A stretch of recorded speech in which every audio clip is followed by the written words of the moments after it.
But what are some of the challenges that non-binary people face in other parts of the world? On our travels, we met with a few non-binary people across Europe and learned about their experiences. So what would you like to change in the future for non-binary people in Ireland and beyond? In Ireland, if you want to access medical transition, it's very binary, and so non-binary people tend to have to pretend that they're either a trans man or a trans woman. So changing that would be massive.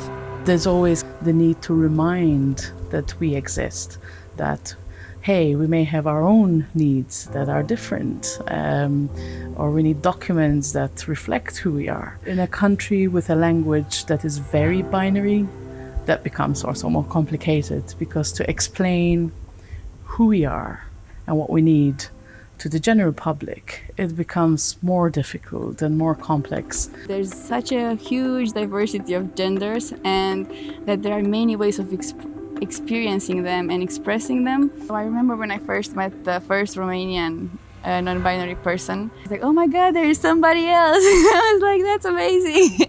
It was difficult to relate in a way, and we were speaking a lot in English because that was the only way we could express our identity. If we are not able to use our own words to describe our identities, then it's kind of like they don't exist in a way.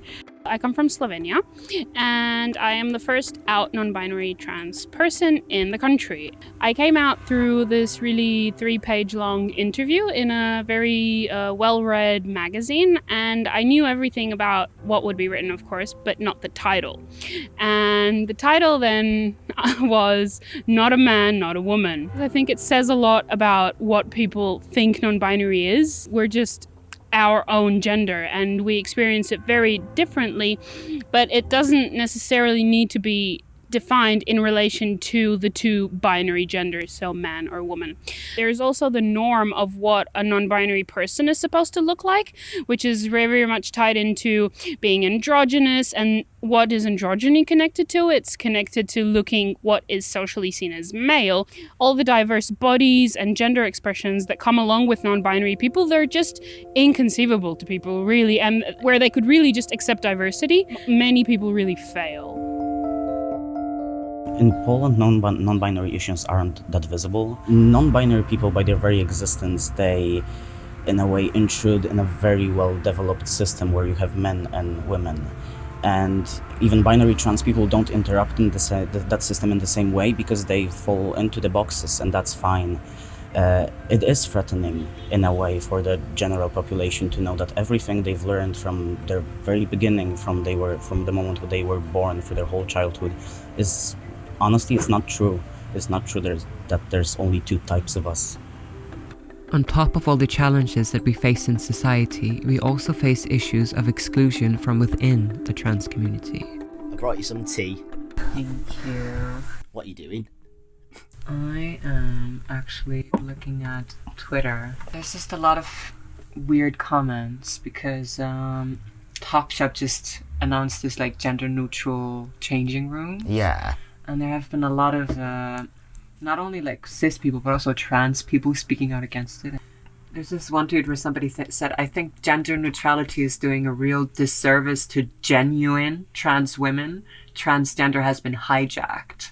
And then somebody challenges this, and then they say, I love gender, you don't. We are not the same.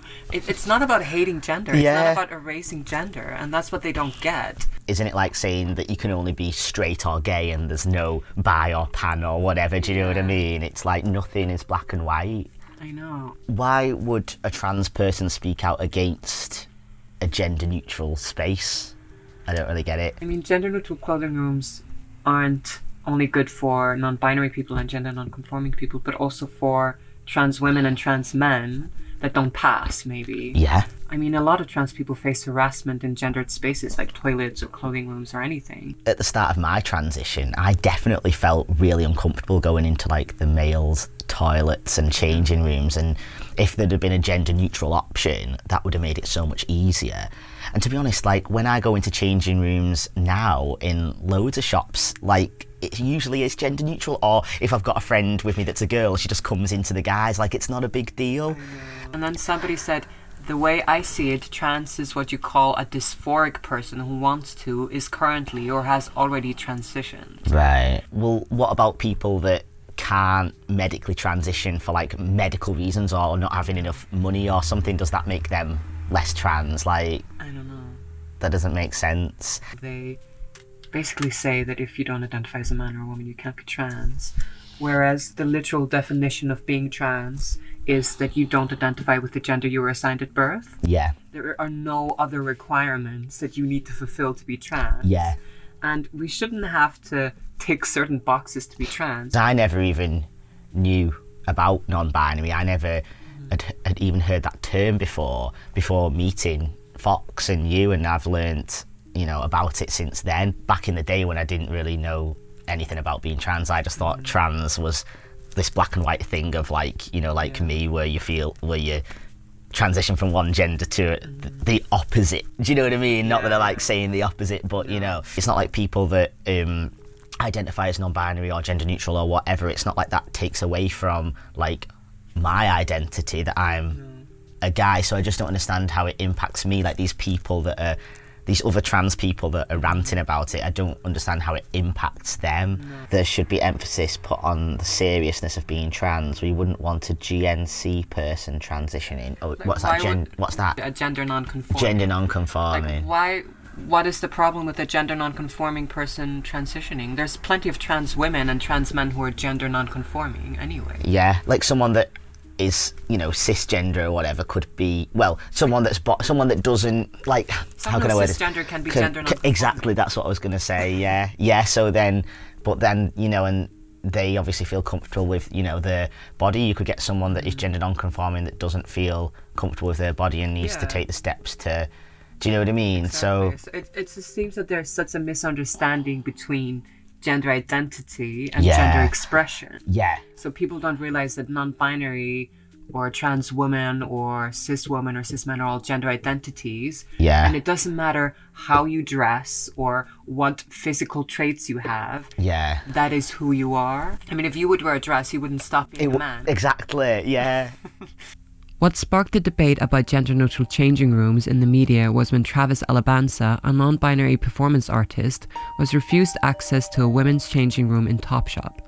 As any trans person has discovered, the media in the UK often twists stories about trans people, so we went and visited Travis to hear what actually happened.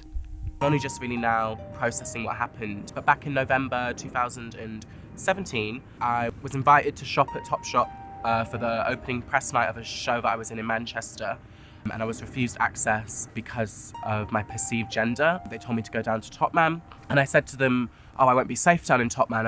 I'm in makeup and I'm in a dress, and this is where I'd rather try on a dress. My other two friends were women, and I was like, I'd rather us all get changed together. The person continued to say no. And then I knew that Topshop had recently changed their policy 4 or 5 months before this so that this couldn't happen. So I mentioned that to her. I said, I think actually you'll find that your policy is changed. You have to let me in. And she said, no, please go down to Topman.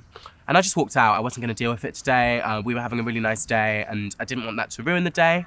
I left and I tweeted about it, went to bed, thought nothing about it, woke up, and it was in all the headlines that I had changed the policy because Topshop had clumsily tweeted back to people saying the policy has changed now. They didn't really know what to do when all the people were tweeting them. It meant that the press really didn't understand what was happening. I then, was in most major news stories and coverage on most TV programs and news outlets.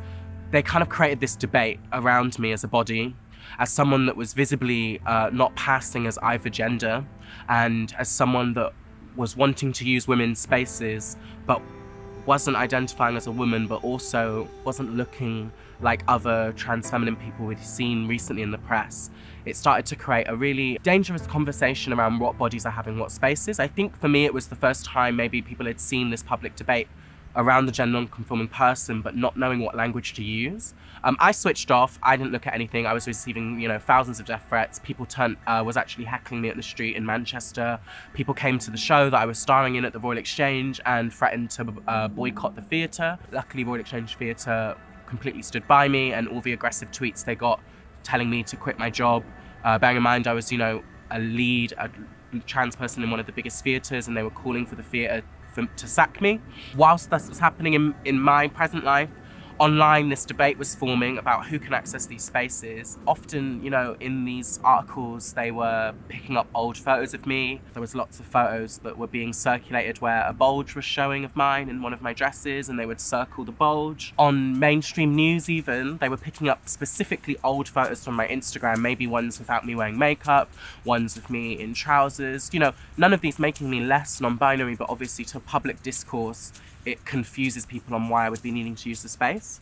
When obviously when they would ask me what spaces I use, often when I'm presenting in a certain way that I feel safe, I actually go into male spaces, because why would I want to cause myself more fuss than it's worth? No one thought to think of the detail that actually that day it wouldn't be safe for me to walk into a changing room like this. What my kind of scraping through the press and still my visibility challenges people to think about is that unfortunately it's not just causing conflict with cis people.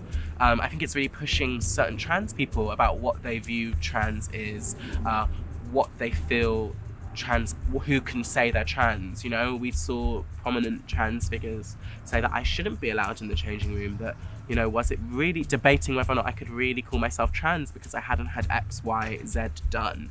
It's wild that we create this gatekeeping onto a community that's already consistently gatekept throughout time. It's weirdly dangerous that we start to create these binary ways of being trans in an experience that in its essence isn't binary. It's often that we forget that I think gender non-conforming feminine people face the most of this brunt of violence. It wouldn't have happened if I looked a different way. That's been really hard to deal with, that no one's talking about the specifics. This was because I was non-binary, this was because I was gender non-conforming. People thought I was a trans man in the press, people thought I was a trans woman, people thought I was a gay boy. Like, no one knew what to talk about me with, so then therefore weren't having valid discussions.